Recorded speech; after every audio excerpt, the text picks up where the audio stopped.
Hey guys, it's Chris Wong. I'm filming this video as of November 9th, 2025, and I'd like to talk about an idea I got from an Instagram video or a YouTube video from the Lazy Canadian Investor.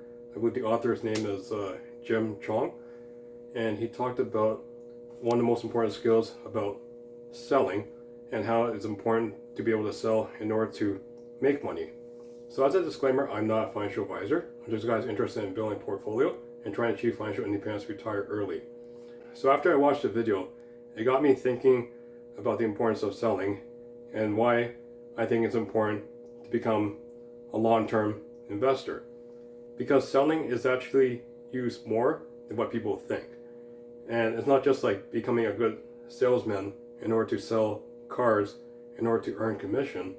It's more about being able to sell yourself at like a job interview, at a recruitment event, in order to increase your chances of a potential interviewer to give you a job. It's also the ability to sell yourself at your current employment in order to convince the employer to give you a raise or to give you a new job. Or even like talking to customers, you got to be able to sell yourself or sell the products very well in order to convince the customer to buy the products. I remember speaking to a few personal trainers in the years of working, and a lot of them had the fear of not having income at certain times because many of them were self-employed, and in order to have sustainable income, they had to be able to sell themselves to the client or the customer and convince them to give them money for their services.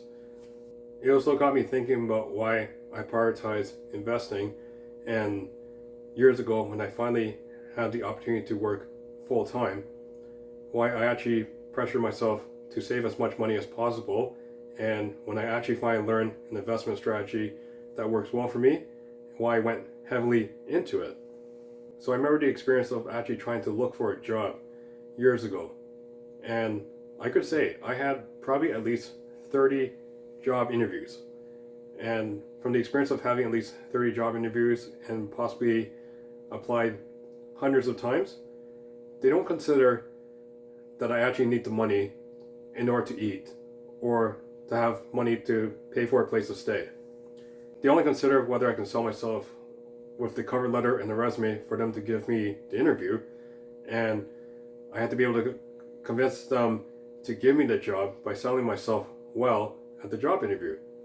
I don't have the luxury of friends or family giving me a job on the spot, so I have to actually work harder and work smarter in order to convince the interviewer to give me the job. And because of the competition in order to get the job, sometimes I may be at the best and there could be someone better.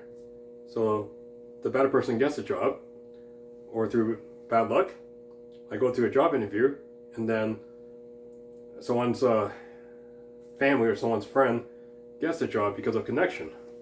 I've gone to job interviews in a suit in my early 20s with less than $1,000 in my bank account trying to look for a job. The interviewer is not going to care whether I desperately need the job. The interviewer is only going to care if I could actually sell myself to them in order for them to give me the job. So the mindset I had since securing a job was always save my money as much as possible because anything could happen. I could actually go to work for 3 years and then all of a sudden the boss doesn't like me just because of one small incident. And then that could make me look bad and it could actually pressure me to look for another job. And since I learned about investing, I realized investing is going to be my life.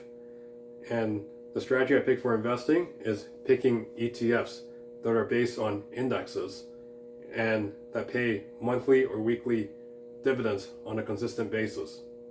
So with investing, as long as I'm earning income from work, I use the income from work in order to buy investments on a consistent basis. So every 2 weeks, every time I get paid, I'm always investing a portion of my paycheck into these ETFs that pay monthly or weekly dividends.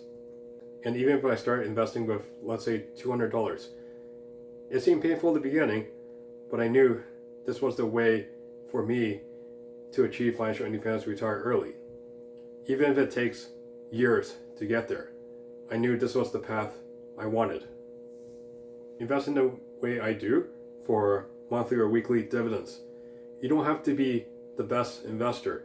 As long as you're investing consistently every 2 weeks and learn to condition yourself over time that the goal is to live off the dividends, that you don't touch your capital just because you need the money.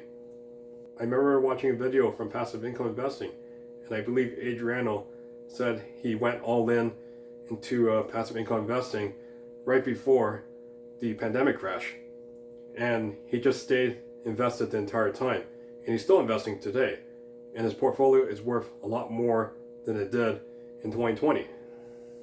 With investing, as long as you have a job or you have a set list of clients that pay you money on a regular basis, once you buy the investments, and if your investments eventually pay you enough dividends that you can live off of, you don't actually really need to continuously sell yourself in order to try to earn more income.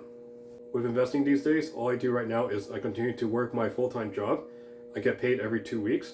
I take a portion of my paycheck to put into my Wealthsimple or my Questrade account, and then I would use the money to buy ETFs in my TFSA or RSP, and then I'll use some margin on top of that.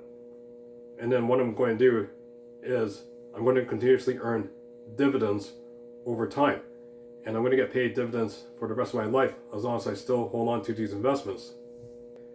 I hope you guys liked the video. If you liked the video, please give me a thumbs up. Otherwise, please subscribe to my channel for future videos. Thank you guys for watching.